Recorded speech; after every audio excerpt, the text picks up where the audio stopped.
दोस्तों, मैं हूं फैज़ान और आज लेकर आया हूं एक ऐसी कहानी जो रेल के अंधेरों, पुराने स्टेशंस और खूनी ट्रैक से जुड़ी है। आज की कहानी शायद आपको रात को अकेला सोने ही ना दे। तो वीडियो को शुरू करने से पहले दोस्तों अपने भाई के चैनल को सब्सक्राइब ज़रूर से कर दो और लाइक ज़रूर से कर देना। तो चलिए शुरू करते हैं। साल 1978 उत्तर प्रदेश के एक पुराने रेलवे रूट पर काला पत्थर जंक्शन नाम का एक स्टेशन होता था। आज के समय आपको ये स्टेशन किसी मैप पर भी नहीं मिलेगा क्योंकि इसे ख़त्म कर दिया गया था। लेकिन उस वक्त काला पत्थर एक छोटा सा जंक्शन था जो घने जंगल के बीच बना था। दिन में ये एक नॉर्मल स्टेशन लगता, लेकिन रात को रेलवे स्टाफ भी वहाँ ड्यूटी करने से डरते थे। ये कहानी शुरू होती एक ट्रेन से, पैसेंजर एक्सप्रेस 1229, एक ऐसी ट्रेन जिसमें आम लोग सफ़र करते थे। कोई अपने घर लौट रहा होता, कोई शहर जा रहा होता, कोई काम से निकला होता। उस रात 11 बजे ये ट्रेन काला पत्थर के पास से गुजरी थी। ट्रेन की रफ्तार स्लो हो गई थी क्योंकि ट्रैक पे बहुत ज़्यादा धुआं था। इंजन ड्राइवर का नाम था राम प्रसाद। उन्हें 20 साल का तजुर्बा था इंजन चलाने का। उसके साथ गार्ड था जगत, जो हमेशा अखबार पढ़ता रहता था। सब कुछ नॉर्मल लग रहा था। तभी एक अजीब बात हुई। ट्रेन के सामने एक छोटा बच्चा आकर खड़ा हो गया। राम प्रसाद ने ब्रेक मारा, पर तब तक बच्चा गायब हो चुका था। उसने सोचा कि शायद आंखों का धोखा हो, पर जगत भी चिल्लाया, हाँ ड्राइवर साहब, मैंने भी देखा। एक लाल स्वेटर पहना हुआ बच्चा ट्रैक पर था। ट्रेन रुक गई। धुएं के बीच दोनों उतरकर देखने लगे। ट्रैक बिल्कुल खाली था। बच्चे का कोई निशान नहीं था। इसी बीच एक पैसेंजर अब्दुल रहमान अपनी सीट से उतरकर आया और बोला, ड्राइवर साहब, गाड़ी क्यों रोकी? ड्राइवर साहब ने बोला, मुझे लगता है कोई मुसीबत आने वाली है। मैंने सुना है काला पत्थर के पास का ट्रैक श्रापित है। राम प्रसाद हंस के बोला, भाई, मैं 20 साल से इंजन चला रहा हूँ।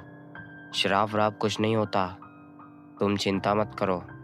लेकिन अंदर से राम प्रसाद भी घबराया हुआ था। उसने फिर से इंजन स्टार्ट किया और ट्रेन को आगे बढ़ाया। जब ट्रेन काला पत्थर जंक्शन के पास पहुंची तो अचानक सिग्नल लाल हो गया।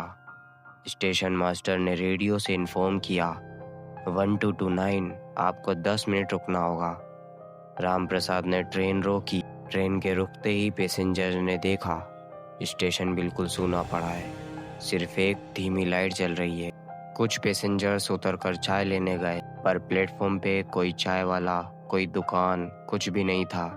बस एक पुरानी घंटी हवा में हिल रही थी। तभी एक आदमी जो पूरा सफ़ेद कपड़े पहने था, स्लो मोशन में प्लेटफॉर्म पर चल कर आया।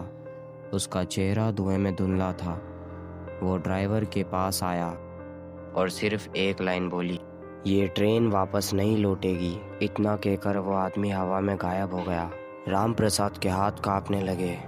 उसने तुरंत रेडियो उठाया और स्टेशन मास्टर को कॉल किया, लेकिन रेडियो से सिर्फ सुनसुनाहट की आवाज़ आ रही थी।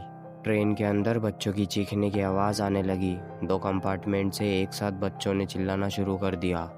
उनकी चीखें ऐसी थी जैसे उनके गले से खून टपक रहा हो। पैसेंजर्स भाग भाग कर एक दूसरे को संभालने लगे। किसी ने कहा, जल्दी गाड़ी चलाओ, यहाँ रुकना ठीक नहीं है। राम प्रसाद ने इंजन स्टार्ट किया, पर लीवर अपने आप लॉक हो गया था।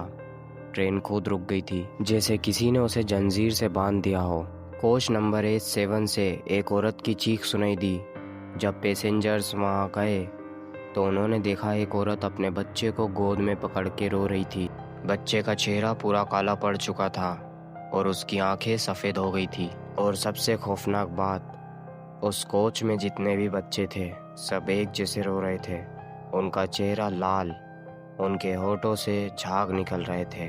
जगत गार्ड चिल्लाया, ड्राइवर साहब, ये कोई भूत प्रेत का मामला लगता है, जल्दी यहाँ से निकलना होगा। राम प्रसाद ने दोबारा इंजन चालू करने की कोशिश की और इस बार इंजन चल पड़ा। ट्रेन ने जैसे स्टेशन क्रॉस किया, ट्रैक बदल गया। पहले जहाँ सिर्फ एक सीधा ट्रैक था, अब वहाँ से एक दूसरा पुराना ट्रैक निकल रहा था जिसका रिकॉर्ड किसी मैप में नहीं था। ट्रेन उस ट्रैक पर अपने आप मुड़ गई। पैसेंजर्स चिल्लाने लगे, ये कहाँ जा रही है ट्रेन? खिड़की से बाहर अंधेरा था और जंगल के बीच ऐसा लग रहा था जैसे उन्हें कोई बाहर से देख रहा है। एक पैसेंजर अब्दुल रहमान ने डर के मारे चेन खींच दी। ट्रेन रुक गई, लेकिन जैसे ही वो उतरने लगा उसके पैर के नीचे से ट्रैक खुल गया और वो एक गड्ढे में गिर गया जिसमें सिर्फ अंधेरा था। उसकी चीख सुनाई दी, बचाओ, और फिर सब कुछ खामोश हो गया। उसके बाद किसी ने उसे दोबारा नहीं देखा। ट्रेन के अंदर सब लोग समझ गए कि ये सफ़र नॉर्मल नहीं है। राम प्रसाद ने जगत की तरफ देखा और कहा, जगत, ये ट्रेन हमें ले जा रही है, पर कहाँ? जगत ने डर से कांपते हुए कहा, ड्राइवर साहब, शायद हम किसी ऐसे रास्ते पर आ गए हैं जहाँ से कोई वापस नहीं लौटा। और तभी ट्रेन के सामने एक बोर्ड आया जिसमें लिखा था, अगला स्टेशन प्रेत लोक। तो दोस्तों, कहानी यहीं रोकता हूँ। अगले पार्ट में मैं आपको बताऊंगा कि प्रेत लोक स्टेशन पर आखिर क्या हुआ, वहाँ किसने पैसेंजर्स का इंतज़ार किया और क्यों ये ट्रेन हमेशा के लिए श्रापित है।